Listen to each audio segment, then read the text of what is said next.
Natalie Rooney. I'm 33 years old. I'm an Olympic trap shooter from Timaru. I still remember like the first time I shot trap, and that was at the secondary schools when my brothers were shooting. And I didn't have earmuffs on, and that was the only time that I got like frightened, because the loud noise in my ears were like ringing, and I was like, ah! And there was like a whole line of boys behind me laughing at me. But yeah, that was the only time really. No, guns I've kind of grown up with them in like a hunting or a duck shooting situation, so you've always been around them in a safe environment, so never been scared of them. Growing up, I still remember watching Beatrice Famuina all the time, because I used to love the discus and shot put. But yeah, I used to always watch her, and then, you know, you had the Bernice Mini and the netball and all that kind of stuff. I think they were really, because obviously they were really the only sports as well that were showing back then, so they were kind of more of the influences on me, yeah. I grew up in Waituna with my family, my mum and dad and 3 brothers, probably where my competitive streak comes from. So I have 1 older brother and 2 younger. We all went to Waituna Creek Primary, and I just remember Mum always running around after us, taking us to every sports opportunity that we wanted. I think when we were younger we did athletics, rugby, yeah, I used to play rugby with the boys, netball, mini ball, pretty much anything we wanted to do. You know, it was just ongoing. Mum was always driving around, taking us everywhere. We lived in the country on a farm, so that was pretty cool. I think probably the best upbringing you could ask for. Mum was amazing. You know, she was always as we called her, our water girl, following us around everywhere.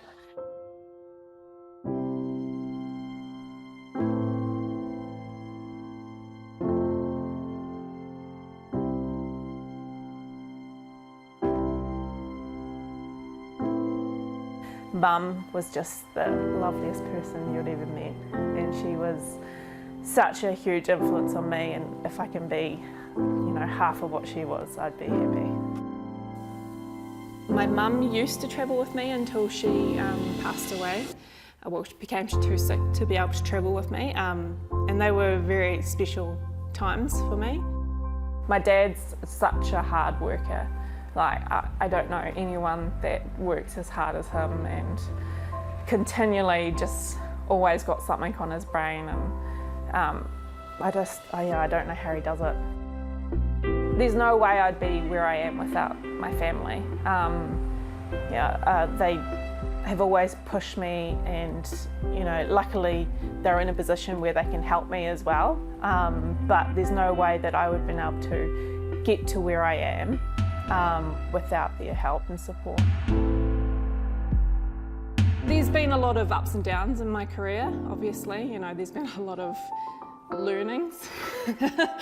We don't really like to, you know, say losses and all that, but every time you have a bad shoot, it's always a learning. And I've had a lot of those, so there's definitely been lots of ups and downs, yeah.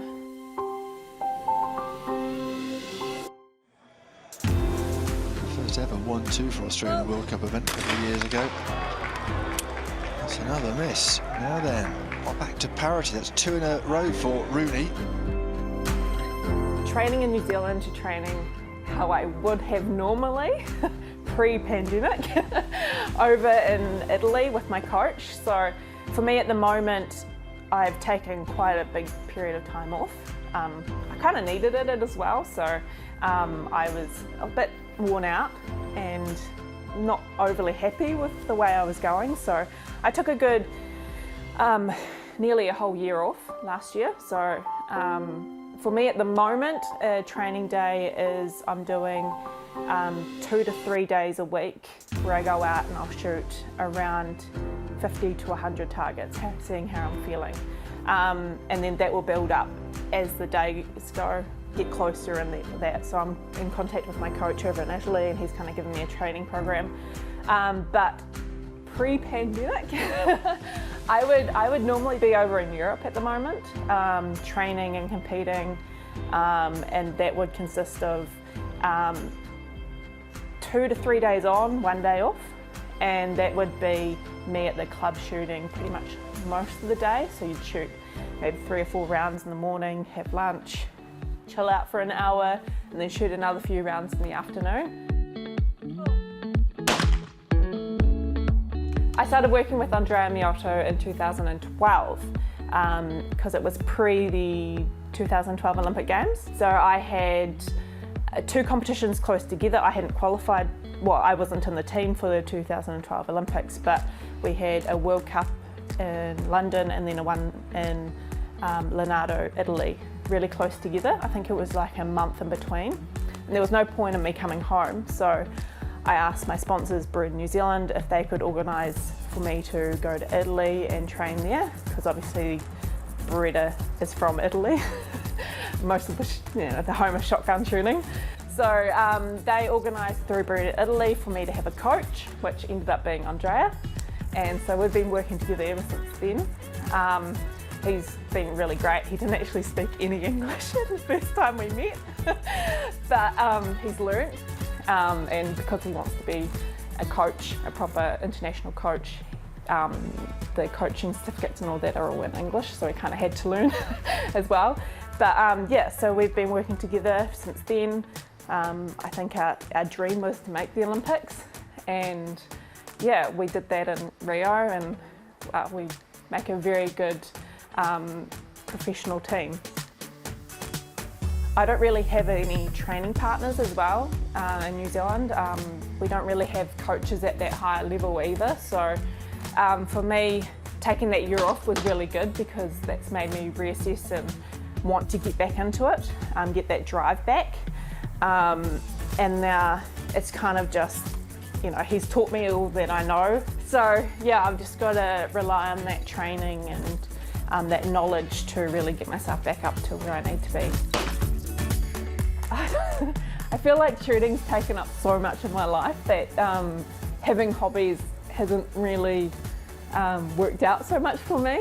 But for me, keeping fit and healthy has been a big thing, and then joining CrossFit, I think it's 5 or 6 years ago now, as one of the original members of CrossFit Timaru.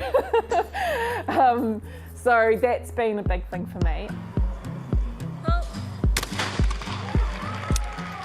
Really, as you said, very focused on getting to Rio. Qualified at the Oceania Championships. Says the last 4 years after thinking she was going to London, then being told she wasn't, that the quota place was going to somebody else. Well, she took it as an incentive, and here she is, guaranteed at least a silver. Oh! Shooting has given me the independence. I'm such a very strong, independent woman now, sometimes to my own detriment, but I think with travelling all over the world by myself, it definitely gives you that confidence and ability to know that you can do everything on your own. Here we go then. This is the gold medal match between Catherine Skinner of Australia and Natalie Rooney of New Zealand. And a miss straight away from the Australian. First Olympics for the 13 in the world. And the 19 in the world, Natalie Rooney. I was hoping for the gold, but I'll take silver. It's amazing. It hasn't quite sunk in yet. Commonwealth Games, I got 5th and a 4th, and I really wanted to podium this time, and I had to, so this is great. Obviously my dad has paid for a lot of my shooting, so this is a big thanks to him, and I'm just so stoked. It's all the sacrifices are worth it. Oh, it's such an incredible experience and such a privilege. I still remember that day then I walked into the village at Rio, and it was just incredible, and being introduced into the team and having the haka performed to you, and it was it's chills. It's such a cool environment to be in, and just to be able to be around all these incredible athletes and perform for New Zealand is pretty special.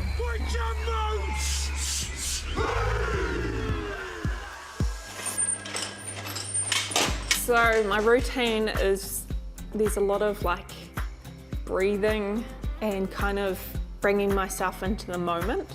So kind of when I step onto the mark, it's usually placing my feet in the correct position, getting comfortable in that position, usually in a squad, so I have a little bit of time.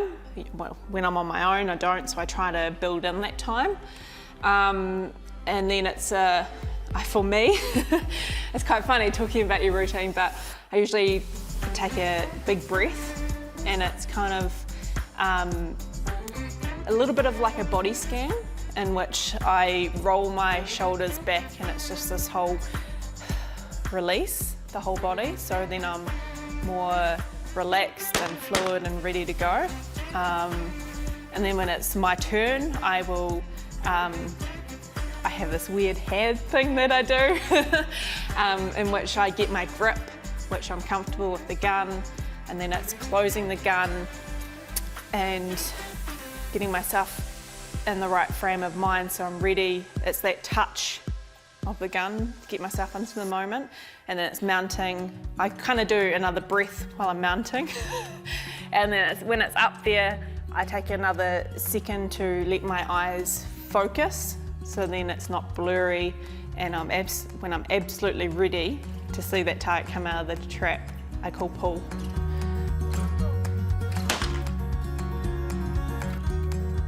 I am an athlete, and sometimes being an athlete you have to be a little bit selfish and wanting to achieve what you want to do, but also within my sport, like, it's hard because I can't really dictate how anyone else does. So for me, in my sport, I've made some amazing friendships. So being able to be kind and obviously have those friendships and develop those and be happy while I'm doing what I love to do is important to me. To any, young female or male shooters coming through, I just think you got to stick at it. We have a lot of shooters that do the secondary schools and then they kind of stop after that. And I can understand why, because they go off to university or they start the first job and money can always be tight during that time. But for me, I think you just got to have that passion, you got to stick at it. It's like any other sport. Someone else can't push you to do it, you got to want to do it yourself. Commonwealth Games, I got 5th and a 4th, and I really wanted to podium this time and I had to, so this is great. I would love to win a medal again at the Olympics. That's my ultimate goal, yeah. But I would be, if I can walk away from these Olympics happy with my performance, that's awesome. But I think a medal, definitely a medal. Maybe a gold one.